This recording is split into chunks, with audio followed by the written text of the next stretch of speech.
Hey mates, it's me Riz, and this is another React video. This is, well, the part 2 of the American Revolution by Oversimplified.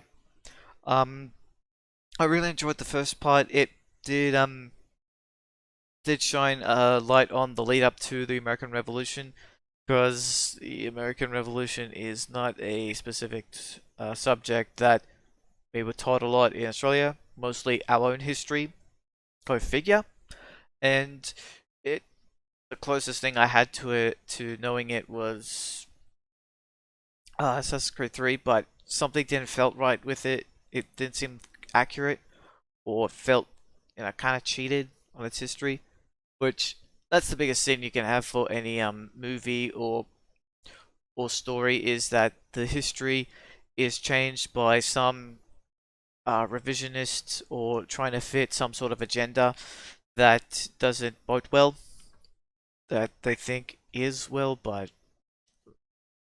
wow, did I just step on some mines? Anyway, let's get to part 2, and let's go. Washington's butt was Oh, sufficiently jeez. kicked. Winter was here. His troops' morale was low, some just up and left. Washington needed to do something, anything to restore faith in the revolution. The British had spread throughout New Jersey and settled in for a winter of drinking cider and partying hard. Nobody That's expected so an cute. attack in the winter, so Washington started making plans for an attack in the winter. The British had hired a large force of Hessian mercenaries from the German states of Hesse. Okay, so I'm wondering, how does America get all this independence? Because for all I know is that America just keeps losing and losing and losing each battle, kind of, or they kind of win a few battles, but they're now losing. So I'm wondering how they get through. I think it's got to do with French and Spanish support. But what was the definitive battles that really made them become independent? That's what I want to find out. Castle and Hesse Hanau to fight the rebels. It was these mercenaries that were stationed across the Delaware River from Washington and his army. And there were more Hessian reinforcements incoming, but they made an unscheduled stop because their commander got thirsty. No, not that kind of thirsty. That kind of thirsty. It was Christmas Eve with a blizzard outside wait, when is that- Washington heard the Hessian defenses were is that down, and he decided Poland to or attack. Germany? He made a perilous crossing of the icy Delaware River with 2,400 men and marched 9 miles to Trenton, Because where he hold caught on, Germany hasn't been. The idea of Germany hasn't been created yet. There's like a bunch of city-states in the land of Germany, but not yet. That's the same for like the Kingdom of Italy. There was a whole bunch of little states, but they haven't created like their own, I'd say, kingdom or just nation. Let's continue. the Hessian forces completely off guard. After a short but I fierce could be wrong battle, on the this. Hessians surrendered in droves. It was a much-needed victory that sent a Put it clear in the message comments if not I'm only wrong. to the Go British, ahead. but to Americans across the colonies. The war was far from lost. General Cornwallis led the British forces south to counterattack the Americans, but in a series of battles, Washington's defensive positioning and flanking maneuvers defeated the British 3 What? times in 10 days, and the British decided to abandon southern New What? Jersey for the rest of the winter. Washington was finally this set up a winter bit? camp in Morristown, but for the Americans, there was much less partying than the British. Elsewhere, the British had taken Newport, Rhode Island, because it was a good naval base. In the south, they failed to take Charleston, South Carolina, which left British loyalists unsupported and vulnerable to more harassment and even mass expulsion. Congress sent Benjamin Franklin to France on a mission to convince them to join the war, and while the French generally loved any opportunity to hoodwink the Brits, they didn't want to join unless it was a sure win. So for now, Franklin spent his days chilling out and chasing tail. The British Parliament couldn't believe the war wasn't over yet, and the pressure was on to end it. So the British came up with a plan. General Burgoyne in Montreal and General William Howe in New York would advance through the Hudson Valley and meet in the middle, splitting the colonies in two, and thus screwing over the American communication lines. Burgoyne began his movement south, and after taking Fort Ticonderoga quite easily, he then came across heavy American resistance. Began his movement south, and after taking Fort Ticonderoga Hey, look, new flag. quite easily, he then came across heavy American resistance. Okay, so I've he sent seen that. Howard Dingle-Dongle asking if he'd be showing up anytime soon. Meanwhile, Howard completely abandoned the plan and gone for all-out personal glory by capturing the American capital, Philadelphia. He defeated Washington and his army at Brandywine Creek by using the old hit him with a decoy and flank him from behind tactic. And Philadelphia was now in British hands, forcing Congress to escape to York. But Burgoyne was left on his own to face the ever-increasing American force in that's Saratoga. not right. American losing. General Horatio Gates teamed up with Who our am I old friend supporting in Benedict Arnold this? to deal one final blow to Burgoyne's army. supporting against Arnold the British wanted to take the America. fight to the British, but Gates wanted to wait for the British to come to them. After a heated debate, Gates, the senior officer, told Arnold to go to his room, but Arnold defied his orders, and at the Battle of Bemis Heights, he charged at the British and obliterated them. Great job, Horatio. By the way, what happened to that other guy who was in Saratoga? Who? Benedict Arnold. Never heard of him. Oh, Hey, George, didn't I do a great job? Taking Philadelphia and all? didn't I? You're fired. Both Burgoyne What? and Howe returned to Great Britain, Oh. leaving British General Henry Clinton to take charge of the war. And the war was about to take a nasty turn, because with the victory at now I see why Saratoga, the Benedict French were Arnold finally may ready to turn. join the Americans. All right, Benny, we're in. Hey, isn't this kind of funny? You know, because you're a republic trying to overthrow an absolute monarchy, and I'm an absolute monarchy helping you? Like, could you imagine if your revolution inspired my people to revolt against me, and then they imprisoned me would and all be my funny. family, and they chopped all of our heads off? Yeah. Could that you would be imagine? funny. That's called foreshadowing. For now in America, winter was here Wait, once again, there's a- which meant there's a yet video. more He's disease, made more a video. starvation, and even a little mutiny. After losing Philadelphia, Washington's job was again on the line. But suddenly, a Prussian guy with a very fancy name, hired by Benjamin Franklin, showed up out of nowhere and said, "Hey, I'm here to give your men a European military training." And train them he did. They learned how to shoot accurately, how to march in formation, where to poop and where not to, and strict punishments were handed out to anyone who didn't comply. Washington's army came out of the winter in 1778. Wait, where was this a guy? new That and would be an improved force, important guy ready to take have. Philadelphia back from the British. In the end, though, they Sorry. didn't have to. With the French entry into the war, the British ordered General Clinton to evacuate Philadelphia and consolidate all of the British forces in New York. So Washington sent Benedict Arnold to reoccupy and secure the city as he pursued the British through New Jersey on land, eventually finding a good opportunity to attack at Monmouth Courthouse. The battle took place on a sweltering hot summer's day, and as many soldiers died from heat stroke as they did from battle. In the end, after some incompetence/borderline treason from Washington's second in command, it was a draw. And in this war, a draw is Oh. kind of a victory for the Americans. Next up, let's talk about this guy. This is John Paul Jones. John Paul Jones is handsome, Scottish, and absolutely insane. When the war first broke out, everyone was like, how did the colonies expect to stand up to the might of the British Navy with their meager fleet of converted merchantmen? Yep, try telling that to John Paul Jones. This guy sailed to the British Isles, somehow captured a British ship off the coast of Ireland, and brought it back to France. Then he returned, attacking more ships, raiding towns, and evading What? capture the entire time. These are basically pirate tactics. But hey, if it works, it works. In one incident, he captured a British ship and returned to a Dutch port without an official ensign because his was lost during the battle. That's a big no-no and can have you arrested as a pirate. The Dutch helped him out by quickly creating a design based on Benjamin Franklin's description of what the American flag should look like, and they entered it into their records as an official US flag. What they came up with looks pretty cool. The whole campaign probably played heavily on British morale and brought into question their ability to win the war. And fun fact, he was so cool that one of the towns he raided in 1778 gave him an official honorary pardon in 1999. Keep ripping in heaven, John Paul Jones. You're an angel now. What the Continental Navy was lacking in resources, though, the French entry into the war made up for. The French began with naval skirmishes in the English Channel, and they Oh sent my a large goodness, there fleet was to America, war although there? it sustained a lot of damage in a storm off Rhode Island. Oh. The Americans were hoping for a bigger commitment from the French, so John Adams went to France to help Benjamin Franklin continue negotiations. Oh good, you're finally here. Check this out. Hey ladies, I'd like to fly you like a kite, because you're electrifying. Isn't this great? Is this what you've been doing? Yeah, why? We were sent here on a diplomatic mission to secure military support from France, not to philander with the locals. Wait, no, ladies, come back. Worst wingman ever. But the Americans would get some more help. The Dutch provided aid, although they never formed an official alliance. More significantly, though, the Spanish, who had already been providing aid, officially joined the war in June 1779. Oh my g- They would provide support in This the is not Midwest and the Gulf Britain's Day. Coast, campaigns that heavily impacted the Native American tribes in those areas. Ooh. Both sides actually enlisted the help of Native American tribes Yep. throughout the war, sometimes even pitting those tribes against each other. In the summer of 1779, after a series of raids against the Americans by the Iroquois, Washington organized an expedition that burned down more than 40 villages, forcing the tribes to relocate to Canada for British protection. And another group that shouldn't go unmentioned were African Americans, both free and enslaved.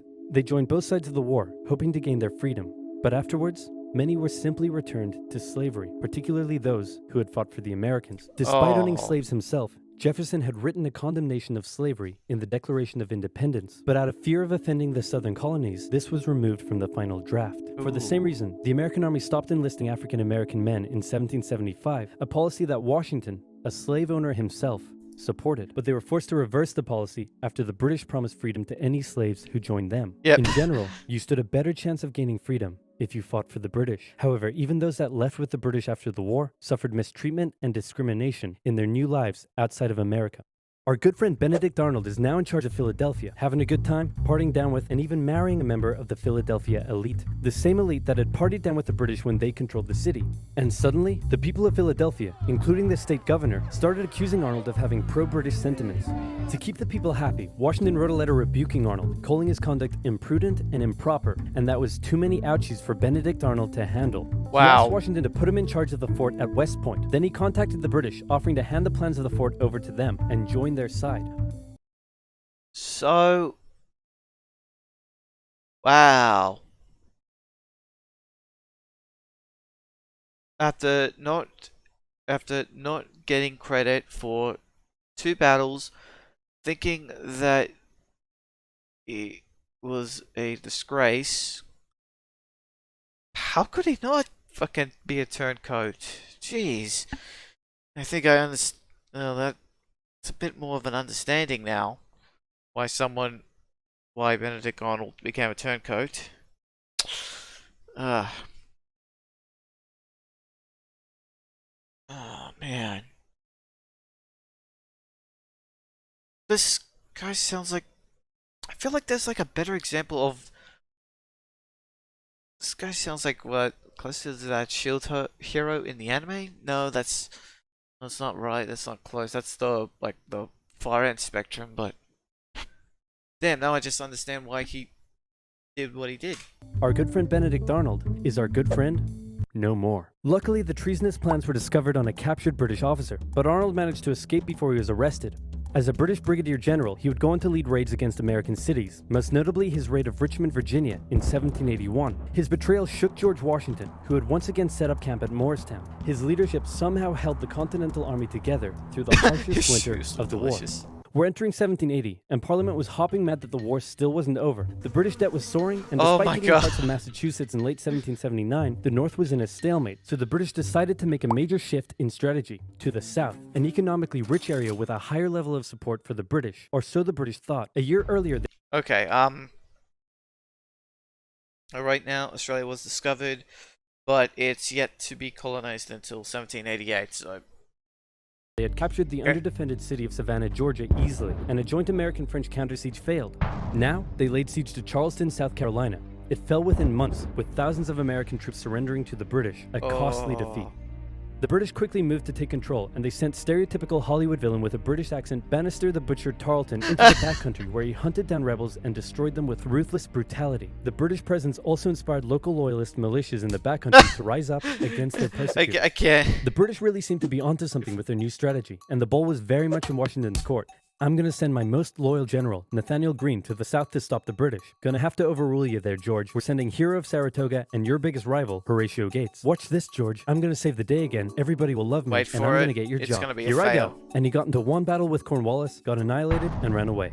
Alrighty, let's go with your guy. Nathaniel Greene knew the British outnumbered his own forces and wouldn't be defeated with conventional tactics, so he had to think outside the box. He split his army into two, said, "Hey big boy, look at me," and then they went running in two different directions. Cornwallis sent Tarleton after Morgan, and he caught up with him at Cowpens, where Morgan proceeded to kick Tarleton's butt. Then the two led Cornwallis on a wild chase through North Carolina, his bigger and better equipped army much heavier and slower than Greene's quick and mobile troops.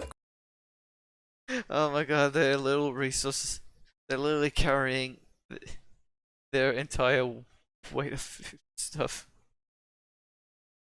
Greene led Cornwallis further and further from his supply line, then crossed the Dan River into Virginia, picked up some reinforcements, and turned back to face the now exhausted British. At the Battle of Guilford Courthouse, the two sides engaged in vicious close combat. Cornwallis, fearing loss, fired his big guns into the chaotic fighting, cutting down many of his own men. Greene retreated, giving Cornwallis the victory, but Cornwallis lost a quarter of his men in the fighting, so it felt much more like a British defeat. At this point, both sides desperately needed something to happen soon to end the fighting. The British were running out of money, while the Americans were again faced desperately needed something to happen soon to end the fighting. The British were running out.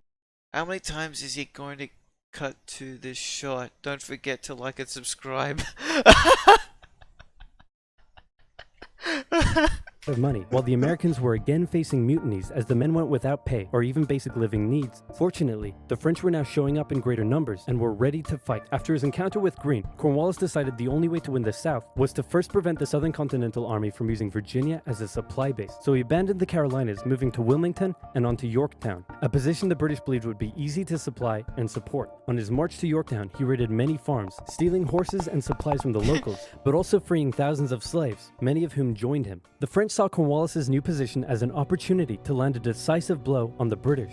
Washington wanted to attack Clinton in New York, but the French said it was a really dumb idea. And to be fair, it was. Instead, Washington sent out fake dispatches to make it look like they would attack Clinton, but secretly their combined force marched all the way down to Virginia. A large French fleet under the command of Comte de Grasse arrived and successfully cleared the British Navy out of the Chesapeake Bay. The combined land and naval forces then laid siege to Cornwallis's army in Yorktown. Okay, here comes the American big and battle. French forces tightened in around the city, raining artillery down on Cornwallis. Oh, who big battle. desperately appealed to Clinton for aid, but Clinton was unusually chilled out about the whole thing. Cornwallis held out for nearly a month before he had no choice but to surrender. Over 7,000 British troops were captured, a crushing defeat, and with that, Parliament had reached the end of its rope. The war just wasn't worth it, and it needed to end now. The British still held New York, Charleston, and Savannah, but fighting between the two sides mostly ceased as peace negotiations opened up in Paris. The resulting treaty in 1783 saw Great Britain remove its troops from American soil, recognize U.S. independence, and cede territory up to the Mississippi River. In return, the Americans agreed to pay any debt still owed to Britain and gave fair treatment to any colonists who had... Oh my goodness. So, America did pay... Wow. So, America did pay that debt. I think. So, it is. So, at the very least, they at least paid a lot of the debt, and but jeez, that's something. That's sort of a big thing that I don't know of. Be nice to know that they did that. Remained loyal to the crown. The Spanish got Florida, while the French got an economic crisis that led to its own revolution a decade later. Washington retired to his home in Mount Vernon, wishing his men farewell by saying, "I most devoutly wish that your latter days may be as prosperous and happy as your former ones have been glorious and honorable." He hoped to live out the rest of his days in peace. But unfortunately for him, a number of people wanted him to be the first leader of the new country. And by a number of people, I mean literally everyone. The first election campaign in American history was basically a grassroots effort to convince Washington to accept the office. He was sworn in on April 30th, 1789, and he himself established many of the standards Powers of the president, making treaties with foreign nations, using campaign funds to pay your hush money, and limitations of what the American leader should be. First of all, there was debate on what he should be called. Is he a king? Is he our glorious leader? In the end, they went for a word that at the time was pretty modest. President, like the president of your local bowling club or office bake sale committee. He set up a cabinet of expert advisors, knowing that no president could know everything, no matter how much of a stable genius they claimed to be. He proposed major legislation to Congress and gave an annual State of the Union address to keep his own power in check. He stated that the U.S. should remain neutral in foreign conflicts. And in the end, he voluntarily gave up his power after just 2 terms. He could have made the presidency anything he wanted, but his careful and cautious actions helped set the precedent of an office that is powerful in its limitations, decisive through its diplomacy, and respected in its humility. And so the United States was born, and everything was perfect. It had no problems, not a single one. Certainly nothing that would, I don't know, cause such an extreme divide that it would lead to a civil war. Anyway, moving on. Quick quiz. Name the most American thing you can think of. Baseball? Gold Eagles? Calling the winner of an America-only sports tournament world champions? Or maybe math and science? Wait. Math and science? That's right. If you did... Oh, no, wait. That's advertisement here. And then premium subscriptions. Yeah. Alright, let's just put it about... Anyway, moving on. Quick quiz. Name the most American... There we go. Wait, what am I talking about? I paused this, but then again... I'm just gonna cut the video a bit. Yeah, like that. Alright, so... Now I am curious, like, so... Are there any good films about the American Revolution that are very authentic? I know that I've seen like one good, there's been a few good Civil War movies. Gettysburg is the best one for Civil War, but I don't think I've seen any. If anyone, please tell me any good American Revolution movies that and give me your point on if it's very accurate or not, because I am interested in movies that are historically accurate as much as they can be. And why not put in the worst historical accurate movie if you feel inclined to do. But that's it for this video, and anyway, that's it for this video, and I got nothing else to say, but I'm gonna be busy for the next 2 weeks. I think I've said this in my update video, and next video I'm hoping will be the CAC Mustang, and the The script is 99% done. Currently, I'm doing my drawings, or at least try and see if I can have the time to draw the CSA Mustang, which it is on the one hand, I think it's like I'm probably exaggerating that it's difficult to draw. It's just that I kind of want it perfect. Overanalyze it. But also I have this idea for how am I going to structure these videos more. Also I found some really, let's call it, appropriate music for when I'm going to do these videos. So yeah, that's it for the video, and thanks for watching. Please like and subscribe, it brings a smile to my face. And want to check my part 1 video if you somehow didn't watch, since you watched this video and you didn't watch the first part, just go watch it. And that's it for the video, and see you in the next Australia. Oh my goodness, oh my gosh, I can't breathe. And that's it for, see you on the next Riz Australian History video. Man, I gotta get some water.